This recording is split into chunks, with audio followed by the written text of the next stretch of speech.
This is the Ielts listening test. You will hear a number of different recordings, and you will have to answer questions on what you hear. There will be time for you to read the instructions and questions, and you will have a chance to check your work. All the recordings will be played once only. The test is in 4 parts. At the end of the test, you will be given 10 minutes to transfer your answers to the answer sheet. Now turn to Part 1.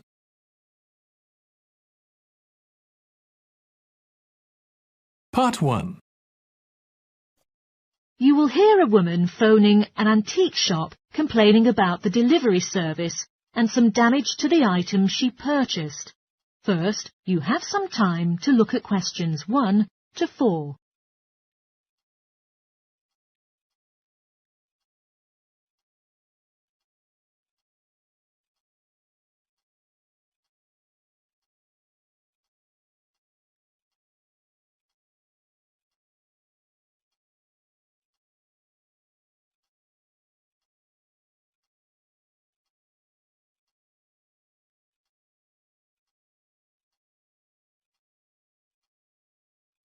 You will see that there is an example which has been done for you. On this occasion only, the conversation relating to this will be played first. Hello, this is the Complaints Centre of the Service Department, Clifton Antiques. Before we start, I'll just need to take more details from you, OK? Sure, no problem. Well, could you please tell me your full name, madam? It is Anna Lumley. That's Anna, Lumley.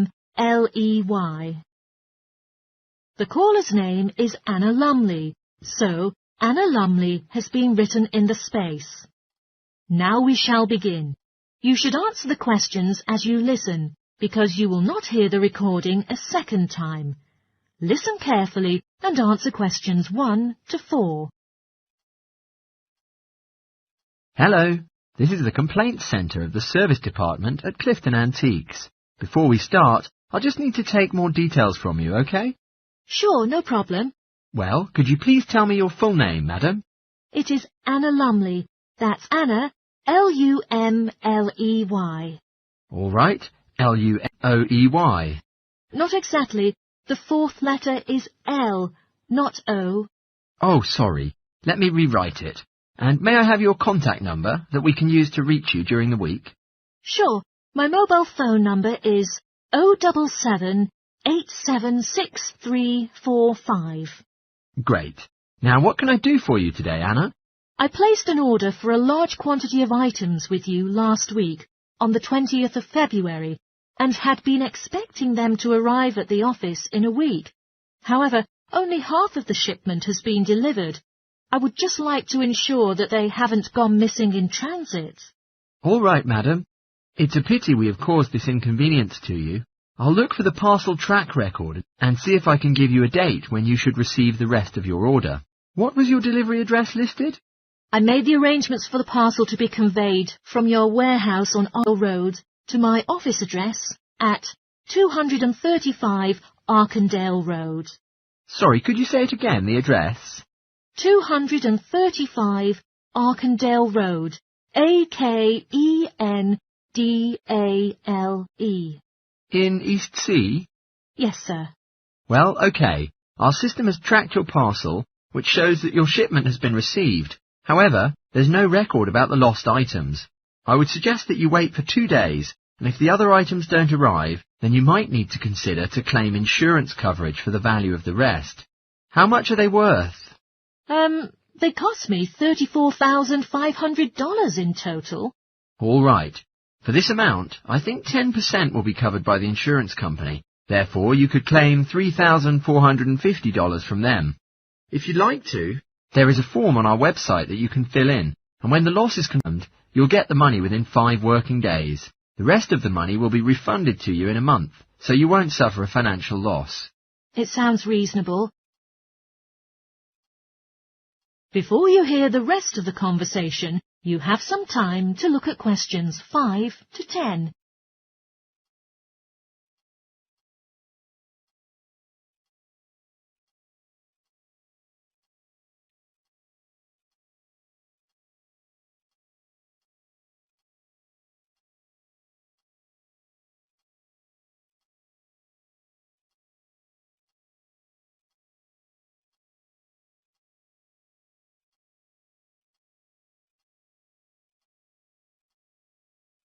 Now listen and answer questions 5 to 10. Yet it is necessary to make a list of your lost items so we can recheck against our records. Is that okay? Of course, okay.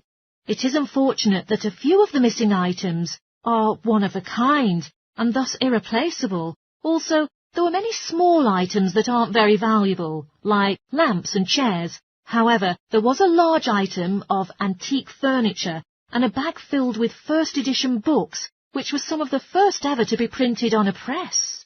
Right, okay. Anything else? Yeah, there was also some important items. A Victorian rocking chair for my daughter, some large oil paintings originating from the Edwardian period, and a few decorative fruit bowls. Right. Okay. I've taken down the list of these missing items, so I'll call the warehouse to see if any of them are still there. Ah, I almost forgot. There are several other pieces that I've spotted on your website and wanted to order. May I do that now? It is definitely okay. Would you tell me a little about the items that you're looking to buy? There is a gold clock and a golden-framed vintage mirror. Okay, perfect. The charge will be taken from the payment card that you used before. You can expect them to be delivered within the next week. Is there anything else that I can do for you today? Yes, I received 2 damaged items in the shipment, so I need to claim for a partial refund. Oh, sorry. I need to know more about the details of the actual damage over the phone line before you put in a full report. What kinds of pieces are damaged? A drawer is missing from the antique mahogany desk, and I also spotted a dent on one of the corners, so it's basically unusable. I see. Do you know how much it will cost to repair it? No. Well, I don't think it's repairable. I will have to buy a new one. Sorry. I'll take a note of that and see what we can do for compensation. Anything else? I also purchased of dining chairs with navy leather padding. However, the colour is faded and one of the legs has completely split down the middle. Okay. Are there any other damaged pieces? Yes, there is a set of Chinese crockery to furnish my dining room table, but when I opened the case, I found that a cup was lost and that some plates had smashed. 4, actually. And is that all of the items? Yes, I think that's all. Right. I'll estimate the value of the damage and a refund will be issued. Okay. Cheers for your great help. No problem. My pleasure. Goodbye. That is the end of Part 1. You now have 1 minute to check your answers to Part 1.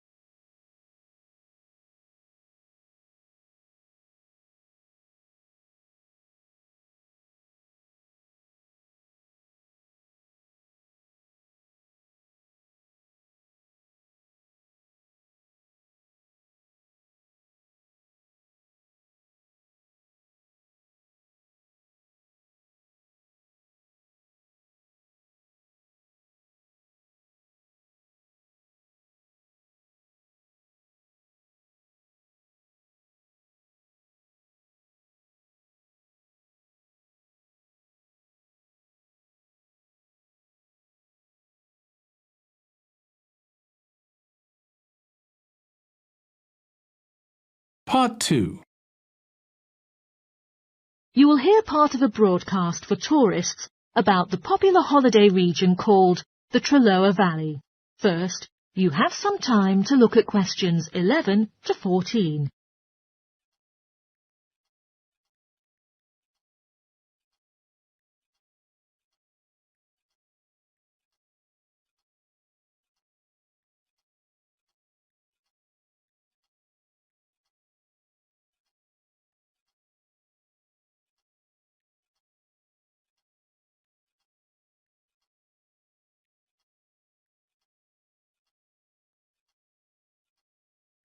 Now listen carefully and answer questions 11 to 14.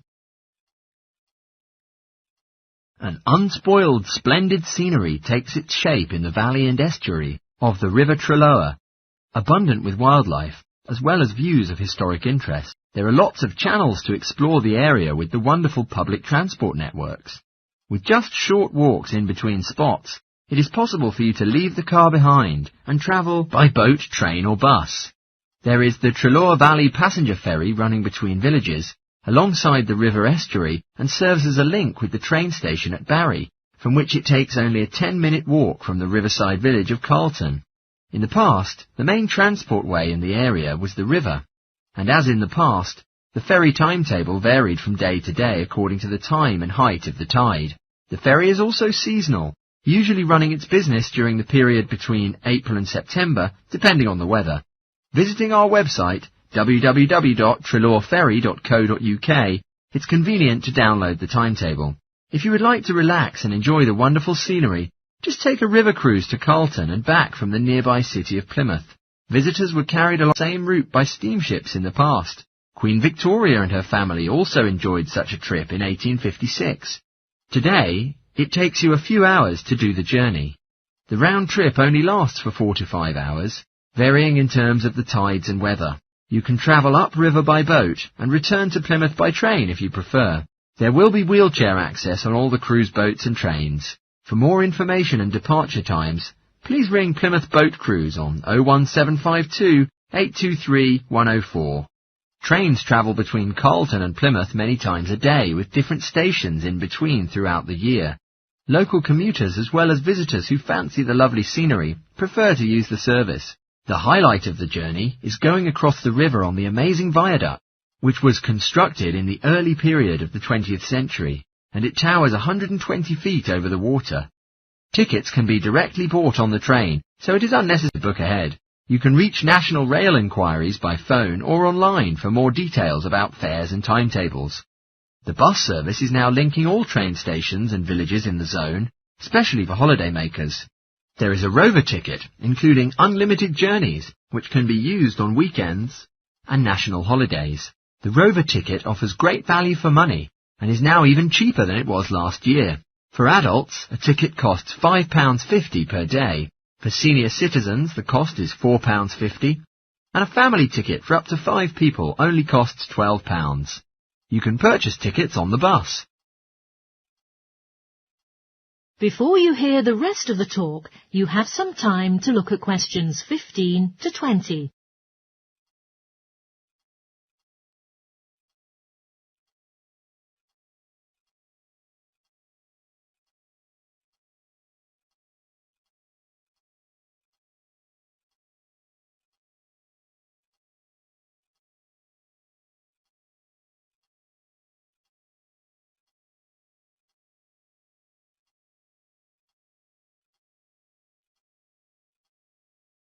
Now listen and answer questions 15 to 20.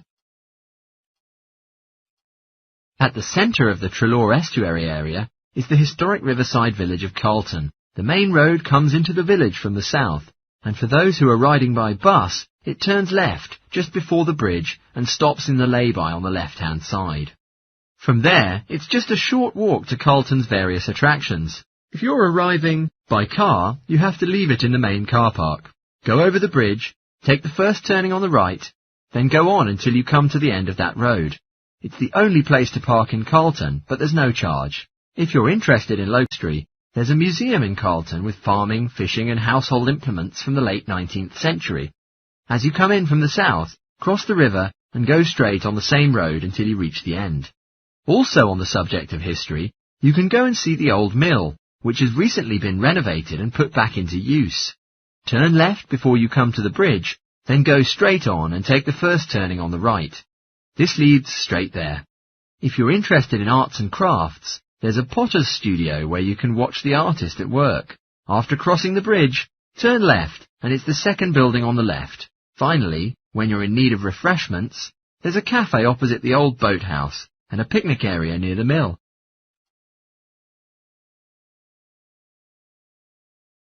That is the end of part 2.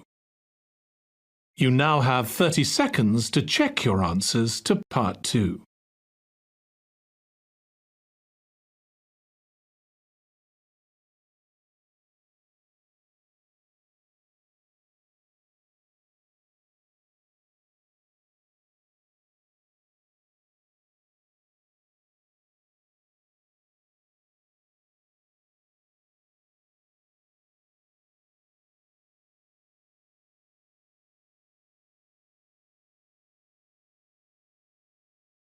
Part 3. You will hear two students who are taking a research methodology course, a girl called Lila and a boy called Jake, having a seminar with their tutor. First, you have some time to look at questions 21 to 24.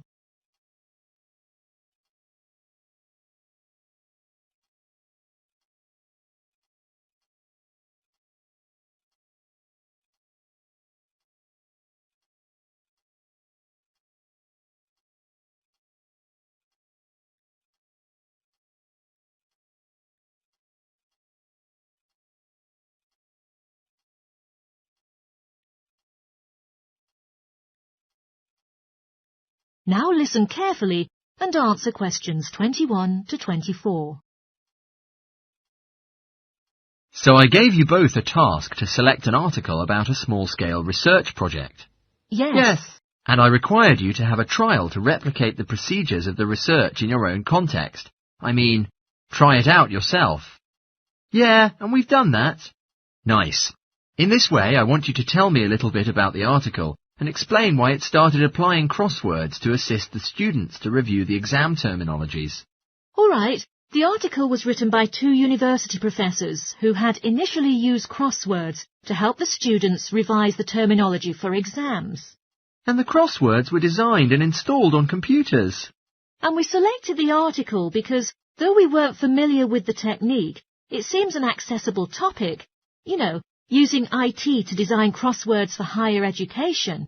That's a good reason. So both of the professors would like to see how well this innovation was received by their students. Yes. So what has been going on with your reproducing the research? Well, we collected some terms from our own modules and put them in a list. Then we designed a crossword to revise them. Then we invited some of our classmates to try out our crossword and then ask for some feedback from them, you know, like their feelings, views, as well as some suggestions about using this technique. Did you find it easy to have people participate in it? Not really. First, you know, it was actually hard, but later when we convinced them by talking about the actual benefit that they will get from participating in this research on preparing for an exam which is coming up later this semester. It functioned. Great. So how did you get the feedback from the students that tells you their thought about the crosswords? By a questionnaire. There were 2 pages in the original questionnaire, and it included lots of X-linked questions. But the whole section about difficulties using IT is now out of date. Even the questionnaire had just been finished a few years ago. So, have you done a version? Sure, and then we emailed it to 40 students and received 28 replies. I was disappointed by the fact, but this was a relatively good result. I mean, the responses we got from them were well written. You know, people did take a lot of care with them, but I was still taken aback with the low numbers. Yes, for an apprentice researcher, it's an important lesson to learn. Yeah. Before you hear the rest of the talk, you have some time to look at questions 25 to 30.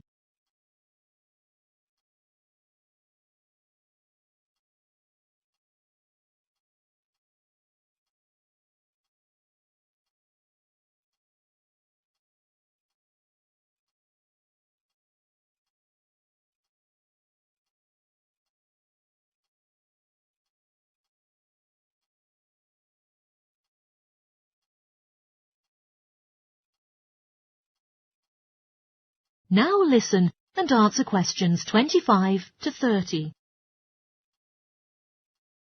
So what was your result? Well, basically their feedback was extremely positive. The students said that crosswords on a computer really helped them not to get distracted and stay focused on the work in hand, which is better than other ways of doing the revision that are often disturbed by other things. Yeah, that was really clear, but I was struck by the fact that they hardly featured having fun in their responses, nor did anything to do with spelling of hard words, which I thought would apparently be a benefit. No? Okay. The responses also said that the crosswords hadn't really prompted their general motivation to study, but it had highlighted the gaps in their memory, so they could figure out what kind of work was necessary to do fair. Right. So how did your findings compare with those done by the original researchers? There were a couple of similarities, but, we still found two primary differences. Compared with females, more males liked the technique, yet the original findings were the reverse case. Also, our respondents said they wouldn't mind doing a crossword in the final official exam. Even in the original study, it showed that even if crossword makes exams shorter, they would not like it to be included. But for informal purposes, of course, both sets of respondents said doing more crosswords would be of great interest to them, like revision and so on. Right, so let's think about the whole project and what you've learned from it. Well, it really took a long time. Yeah, and I don't think we handled that aspect well. It could have gone worse. I mean, there was not much data collected, so we didn't have to spend ages dealing with it. And since we'd already had a course on numerical data processing, there wasn't much new for us. Yeah, definitely. Anyway, I think the questions we designed were good, so that the data we collected was manageable. Yeah, it really helped having the original study to guide us, as it were, and that helped us to see what a good instrument research is. What questionnaires should be like. Absolutely, we got a lot from that. But when we were writing up the project, we weren't sure on how to acknowledge the work of the original study. You know, our referencing. No, that's what we both need to learn in the future. Actually, that part's been great, finding ways to share and support another person. That's the real plus from the project, learning ways to do that.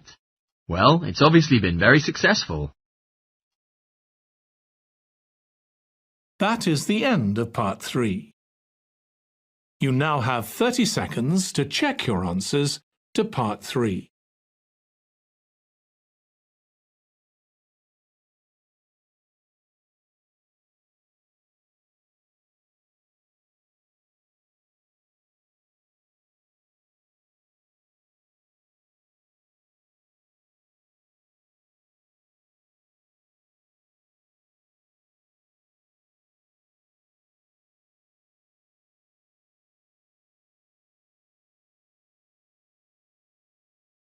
Part 4. You will hear a sociology lecture about the perspectives of time. First, you have some time to look at questions 31 to 40.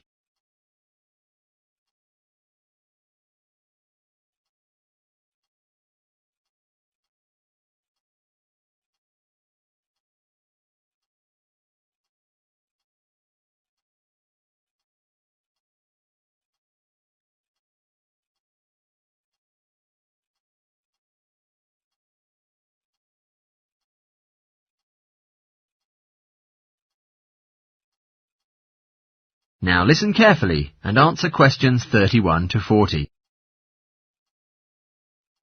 Today, I would like to share something with you about time. Particularly, I'll be looking at the way we think about time and how these perspectives of time structure our life. Social psychologists have pointed out that there are ways of thinking about time, which they regard as personal time zones. The first two types of time zones are based in the past. Past positive thinkers usually spend a major part of their time looking back to the past, which means they're in a state of nostalgia, where they fancy remembering moments of happiness, such as birthdays, marriages, and important times of success in their lives. They are those who have the habit of keeping family records, books, and photo albums. The kinds of people living in a past negative time zone are also absorbed by earlier times, but they concentrate on all the negative sides of a life picture, such as regrets, failures, or poor decisions. They spend plenty of time imagining what life could have been. Then, it is those who live in the present. Present hedonists live their life in pleasure and immediate sensation. Their motto should be having a good time and avoiding painful experiences. Present fatalists live in the present as well. However, they think this moment is the product of circumstances entirely beyond their control, that it is more a fate. Whether it's poverty, religion, or society itself, something prohibits fatalists from thinking that they do perform a role in changing their life outcomes. Life is simply what it is. How about the future time zone? People who are sorted into the future active group are those who make plans and go for their plans. They don't play, but work and resist temptation. They make decisions in terms of potential consequences rather than experience itself. The other type of future-oriented perspective is future fatalistic. This group of people holds the belief that there will be a certainty of life after death, and a certain kind of judgment day when they will be assessed on how virtuously they have led their life and what achievements they have made in their lives. Okay, so much for all the types. You now may ask, in what ways are our lives influenced by these time zones? Well, let's start at the beginning. When we were born, no exceptions, everyone was a present hedonist. All the initial needs and demands, like being warm, secure, fed and watered, were all from that time. But formal education changes the way we think. Each one of us is taught not to focus only on the moment and start to make estimates about the future. But you might be surprised, every 9 seconds a child drops out of school in the US. Most interestingly, there's much more boys dropping out than girls doing so. We may easily draw the conclusion boys aren't as intelligent as girls.